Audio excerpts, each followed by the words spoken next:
시작해요? 네. 짠! 네, 안녕하세요. 또 만났습니다. 우리 이정민 팀장님과 저희가 지난번에 만났을 때 얼굴에서 불난다고. 네. 음주 방송이 아니냐 이런 얘기를 주변에서 참 많이 들었는데요.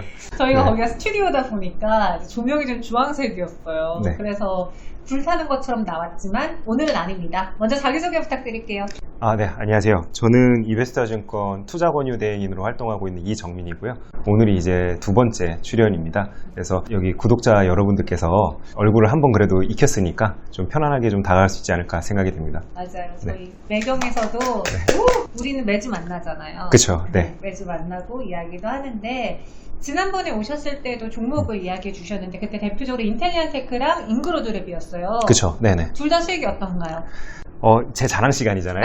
제가 좀 말씀드리면은 네. 아무래도 업데이트 하시는 날짜 맞춰서 그날 시가랑 제가 해봤더니 잉그로드랩이 한 49% 정도, 그 다음에 제이시스 메디칼 62%, 그 다음에 인텔리안테크가 29%이 정도 이제 오른 상황이더라고요. 그래서 네. 출연을 해도 될까 말까에 대해서 고민을 참 많이 했는데 그래도 얼굴 들고 출연을 해도 되겠다라는 결론이 좀 섰고요. 제가 또 그러면 리뷰를 해드려야 되잖아요. 그래서 잉글로드랩 같은 경우에도 이렇게 좀 말씀을 드릴게요. 일단은 2분기 실적이 굉장히 잘 나올 것 같다라고 말씀드렸던 포인트 중에 하나는 1분기 실적을 좀 당겨서, 그러니까 이연이 된 거죠. 쉽게 말씀드리면은. 그럼 3분기랑 4분기가 또 포인트를 좀 우리가 잡아야 될 부분인 건데, 제가 항상 말씀을 드리는 게 투자자분들께 일정 부분 수익이 났으면은 절반이라도 챙기는 습관을 좀 가지고 가자라고 말씀을 드려요. 거의 50% 가까운 수익이 어쨌든 난 부분이기 때문에 네. 우리가 그 종목을 사랑해서 들고 있는 게 아니잖아요. 결국에 수익을 챙기려고 들고 있는 부분이기 때문에 일정 부분은 수익을 좀 실현을 하고 나머지 좀 부담 없는 선에서 물량을 좀 가지고 가자라고 말씀을 드리겠고요. 제이시스 메디칼도 큰 틀에서는 비슷하게 말씀을 드릴게요. 어느 정도 수익이 좀 확보가 된 상황이라면은 나머지 수익금만 가지고도 우리가 충분히 종목을 서칭해 볼 수 있으니까 그런 식으로 좀 가지고 가자 말씀을 드리겠고, 인텔리안테크는 사실 제가 그 당시에 좀 너무 일찍 말씀드렸나라는 생각을 혼자서 굉장히 많이 했어요. 네, 근데 또 요즘에 우리나라 조선사들 보면은 굉장히 수주 잘 받고 있죠. 근데 해양 쪽에서도 어쨌든 안테나 1등은 인텔리안테크입니다.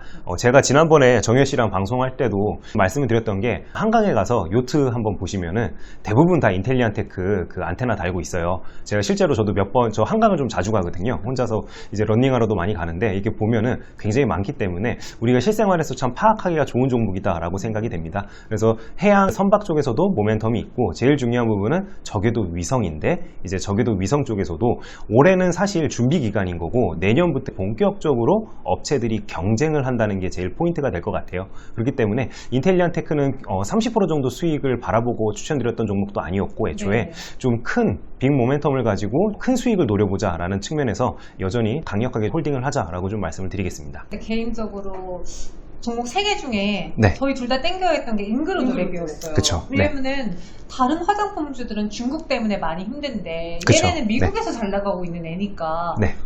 수익이 많이 났네요. 그쵸. 네. 이게 조용조용히 올라가는 종목들은 사실 뉴스도 많이 없고요. 그렇기 때문에 투자를 언제 해야 될지 굉장히 망설여질 때가 많아요. 그래서 내가 공부를 열심히 했을 때가 매수 포인트가 된다. 그럼 매도 포인트를 어디서 잡아야 될까라고 또 고민을 많이 하실 텐데, 저는 항상 말씀드리는 게 기계적으로 매도하자고 좀 말씀을 드려요. 왜냐면 내가 수익이 100%가 넘어가고 300%가 넘어가고 이렇게 큰 수익이 나면 굉장히 좋죠. 하지만 그 정도 수익을 내시는 분들이 또 하락기에도 그대로 들고 있는 경우가 많습니다. 왜냐면 이미 종목을 사랑하기 때문에. 맞아요. 네, 그렇기 때문에 100% 수익이 넘어가면은 기계적으로 절반은 좀 매도를 하자 말씀을 드리거든요. 그래서 잉그로드랩 같은 경우에도 3분기와 4분기 같은 경우에는 방금 말씀해 주신 것처럼 미국 시장이 그동안 좀 성장을 이끌어 왔다라면은 중국 시장에서 굉장히 이번에 매출이 잘 나올 것으로 예상이 되지만, 그럼에도 불구하고 어느 정도는 매도를 좀 해서 가지고 가는 게 맞다라고 말씀드리겠습니다. 팀장님, 그 수익을 나면 기계적으로 매도하라고 했는데 실상 제 포트에는 그렇게 수익 나는 종목이 많지 않아요. 그게 네. 걱정이고 2차전지 아니면은 다 거의 네. 파란불이 많거든요. 맞아요. 근데 제가 방송에서 예전에 한번 악플이 좀 달렸다고 주변에서 얘기를 해줘가지고 왜 달렸어요? 제가 말씀드렸던 것 중에 하나가 뭐였냐면요. 이게 전문가분들도 방송에서 말씀드리기가 겁나요. 뭐냐면 5억 이하 예수금이신 분들은요, 사실 포트를 쪼개면 안 됩니다. 근데 정현 씨도 옆에서 말씀하시는 거 들어보면은 종목이 굉장히 많아요. 저희 대형 백화점이에요. 예. 다이소에 다이소. 예, 맞아요. 싸고 네. 싸고 근데 많아요. 사실 종목이 많으면 싸고 많아요, 심지어. 네. 근데 그렇게 될 거면 차라리 사실 ETF를 매매하는 게 맞죠. 네. 그렇기 때문에 저는 오히려 선택과 집중을 하면서 내 회전율을 높이는 게 낫다. 그래서 직장인분들도 나뉘어요. 공부를 열심히 하시는 분들, 그리고 이제 직장 동료한테 물어보고 매수하시는 분들. 근데 사실 직장 동료한테 물어보고 매수한다, 친구들한테 물어보고 매수한다 하시는 분들은 반토막 나 있죠, 이미 계좌가. 네, 그럴 가능성이 높고, 좀 공부를 하시는 분들이라면은 그래도 어느 정도는 좀 포트를 압축해서 가져가는 게 내 예수금을 적극적으로도 불릴 수 있다. 이렇게 좀 말씀드리겠습니다. 궁금한 게 있어요. 네. 아니, 이거는 좀 내가 진짜 중장기적으로 내가 보겠다 하고 왕창 사놓잖아요. 이제 죽어도 안 가요. 맞아요. 네. 근데 요거는 갈 것 같은데 한번 발이나 걸쳐볼까 하고 좀 사잖아요. 그럼 얘는 엄청 잘 가요. 정찰병들이 그렇게 잘 가.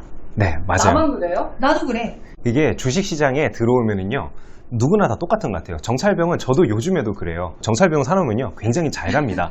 근데 제가 좀 위로를 드린다라면은 대부분의 슈퍼개미들, 제가 실제로 만나 뵀던 분들은, 여기서 얘기하는 슈퍼개미라고 하면은 당연히 수백억 정도 버신 분들일 텐데, 이분들 수익률 별로 안 높습니다. 네, 왜냐하면 우리나라 시장이 특화되어 있는 매매를 하기 때문에 이분들은 모멘텀 투자를 많이 하세요. 그래서 뭐 장기 투자다 해가지고 그냥 믿고 가는 게 아니라, 그분들은 뉴스도 보고요, 그 다음에 차트도 보고요, 그 다음에 모멘텀 어떤 이슈가 있고 수급이 어떤지 이런 거 다 따져서 매매를 하다 보니까 오히려 단기간 안에 끊어먹는 경우가 굉장히 많습니다. 그 요즘에 뭐 주식은 모아가는 거다 이렇게 생각하시는 분들은 미국 시장 하셔야죠. 네, 국내 시장은 절대 그런 시장이 아닙니다. 그래서 우리나라 주식시장에서는 장기 투자보다는 모멘텀 투자가 맞다, 이렇게 좀 말씀을 드릴게요. 그럼 저는 다이소고 저기는 롯데마트 정도 급이거든요. 저희가 이번 네. 10월에 네. 좀 포트를 정리할 수 있는 기회를 줄까요? 10월장은 어떻게 보세요? 10월장 같은 경우에 결국 키를 쥐고 있는 부분은 대형주들이 실적을 어느 정도 발표하느냐가 가장 좀 포인트가 될 것 같아요. 일단 삼성전자 같은 경우에는 지금 리포트가 계속 톤이 업되는 리포트들이 좀 나오고 있어요. 그래서 뭐 3분기 같은 경우에 매출은 70조를 좀 돌파를 할 것 같고, 그 다음에 영업이익은 16조까지도 바라볼 수 있다. 그래서 사상 최대치를 기록할 거다, 이런 식으로 리포트들이 나오고 있는데, 또 이런 리포트들 나오면은 그 밑에 기사 댓글 보면은 내가 지금 8만 전자, 10만 전자 지금 물려 있다, 이런 분들 굉장히 많잖아요. 근데 긴 시계열로 놓고 봤을 때 결국에 주식시장에서 돈 버는 사람은 그래도 긍정론자들이 돈을 벌더라, 이렇게 좀 말씀을 드릴게요. 그래서 삼성전자 같은 경우에도 지금 현재 바닥을 다지고 어쨌든지 계속 조금씩은 올라가고 있는 추세입니다. 특히나 제가 좀 포인트로 잡고 있는 부분은 4분기 때 뉴스를 보면은 그 디램 가격이 하락할 거다라는 뉴스가 굉장히 많습니다. 근데 우리가 생각해 볼 부분이, 주식은 항상 실물 경기를 6개월 선반영하죠. 그래서 저는 그런 부분들까지 반영해서 이미 삼성전자는 기간적인 조정, 가격적인 조정이 왔다라고 좀 생각을 하고요. 좀 내년을 바라봤을 때는 포인트를 잡을 부분은 바로 비메모리가 될 것 같아요. 저도 이제 비메모리 쪽에 근무하시는 친구도 있고 뭐 고객들도 있는데, 요즘 연락해보면요 굉장히 바쁩니다. 그래서 제가 한번 물어봤더니 하는 얘기가, 일단은 수율이 2배 이상 올라온 거는 연초 대비해서 맞고요. 그 다음에 또 삼성전자 호재 중에 하나가, 지금 TSMC가 이제 비메모리 관련되어서 금액을 올렸는데 삼성도 금액을 올렸습니다. 그렇기 때문에 지금 분기당 한 2천억 정도 수익을 내고 있는데, 올해는 기대치만 못했지만 내년에는 훨씬 좋은 수익을 좀 올릴 수 있지 않을까, 이렇게 좀 기대가 돼요. 3분기에 대해서 네. 어떤 분들은 3분기 실적이 생각보다 잘 나오면서 시장이 좋아질 거다라고 말하신 분들도 있고요. 네. 그와 달리 뭐 헝다 이야기도 있고 또 연말에 네. 테이퍼링 이야기도 있으니까 점점 연말로 갈수록 힘들어질 거다라고 말씀하신 분들도 있는데, 네. 팀장님은 긍정론자예요? 그럼 지금은? 예, 저는 시황은 좀 긍정적으로 보고요. 하지만 손절은 칼같이 하는 좀 성격이에요. 방금 헝다 말씀을 또 해주셨지만, 저도 추석 연휴 때 좀 쉬려고 하는데 연락을 그렇게 많이 받았어요. 네, 헝다 괜찮냐? 심지어 막 아파트 사신 분은 아파트 가격 떨어질까봐 그것까지도 걱정하시는 분들이 있더라고요. 네. 그 정도로 참 헝다가 이슈가 많이 됐던 것 같아요. 근데 제가 항상 좀 말씀드리는 게, 나 정도의 개인 투자자가 염려할 정도의 이슈라면은 폭락은 오지 않는다, 이렇게 좀 말씀을 드릴게요. 항상 폭락은 그 누구도 예상 못했을 때, 그쵸? 그럴 때 오는 것이기 때문에, 일례로 코로나가 있죠. 그런 이슈들이 아니라면은 단발성 조정에 그칠 가능성이 높다라고 좀 말씀을 드릴게요. 거기다가 저는 좀 내년 주식시장을, 올해는 어떻게 보면은 개인 투자자분들이 참 매매하기가 힘들었지만 내년은 조금 더 올해보다는 낫다라고 좀 생각을 하는 게, 미국에서 본격적으로 금리를 인상하게 된다라면은 네. 결국에 신흥국들이 훨씬 수혜를 받을 것이라고 좀 생각을 합니다. 왜 그러냐면 미국이 지금까지 기준금리 인상했을 때 우리나라 주식시장이 안 좋았던 적이 없었어요. 네, 그렇기 때문에 오히려 기준금리가 인상이 된다라고 해서 만약에 단기적으로 조정이 온다면은 그때는 진짜 적극적으로 매매에 임하시는 게 훨씬 좋다라고 좀 말씀을 드리겠습니다. 그럼 그 안에서 섹터로 봤을 때는 말씀하신 비메모리를 가장 좋게 보시는지 아니면 여전히 시장에서의 대장이 2차전지 이쪽을 보시는지? 연말에는 항상 똑같은 것 같아요. 결국에 뭐 2차 전지도 그렇고 수소차도 그렇고 요즘에 굉장히 좋잖아요. 이게 결국에 내년도 예산이 어느 정도 편성될 거라는 기대감을 가지고 이렇게 종목들이 좀 움직이는 부분이 있거든요. 그래서 항상 4분기에 매매를 하실 때는 이제 실적주는 당연히 하셔야 되는 거고 10월 달에는 그다음에 마지막으로 지금 대선 코앞에 두고 있기 때문에 네. 대선 정책과 관련된 종목들 지금 그 캠프들별로 이미 공약을 발표를 하고 있습니다. 그래서 이런 부분들은 홈페이지 들어가서 한 번씩 좀 검토를 해보시면은 그 겹치는 공약들이 있어요. 그래서 그런 종목들도 우리가 좀 미리미리 공부를 해둔다라면은 그래도 뉴스가 나올 때 허둥지둥 되지 않고 우리가 좀 적극적으로 수익을 올릴 수 있지 않을까 이렇게 좀 생각이 됩니다. 아니 반도체도 정유도 화학도 네. 다 실적이 좋대. 철강까지. 아 근데 진짜 실적이 잘 나와도 갈 수 있을까라는 의구심이 너무 들어요. 제가 항상 그 말씀드리는 것 중에 하나가 미국은 분명 호재성 뉴스가 나오고 또는 실제로 실적이 잘 나오면은 올라요. 맞아요. 근데 제가 방송에서도 여러 번 얘기했는데 우리나라 시장은 절대 그렇지 않기 때문에 리포트가 특히나 우상향하고 있는 종목에서 많이 나온다. 그러면 저는 매도하라고 항상 말씀드려요.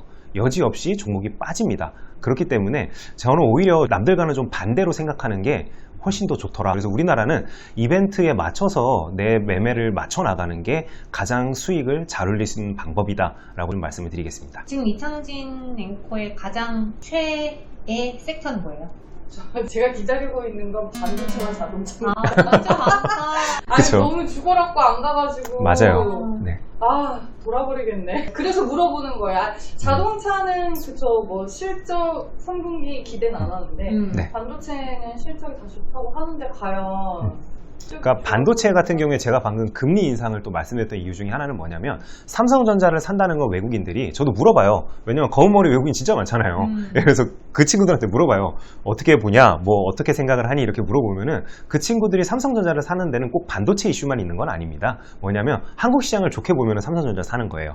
또 안 좋게 보면은 결국에 팔기도 하고요. 그렇기 때문에 꼭 반도체가 아니더라도 우리나라 전체 시장을 놓고 봤을 때 삼성이 차지하는 비중이 워낙 높다 보니까 그런 부분에서 좀 투자 포인트를 생각해 볼 필요가 있다. 그래서 제가 미리 시청자 여러분들께 아직 미국 금리 인상하려면 한참 멀었거든요. 예, 그런데도 제가 이런 식으로 미리 좀 이야기를 깔아놨던 이유도 바로 그런 부분에 있다라고 좀 말씀을 드리겠습니다. 알겠습니다. 그러면은 하반기에 또 우리 이정민 팀장님이 보고 있는 종목은 무엇인지 2부에서 아예 종목으로 공개해 드리도록 할게요. 조금만 기다려주세요.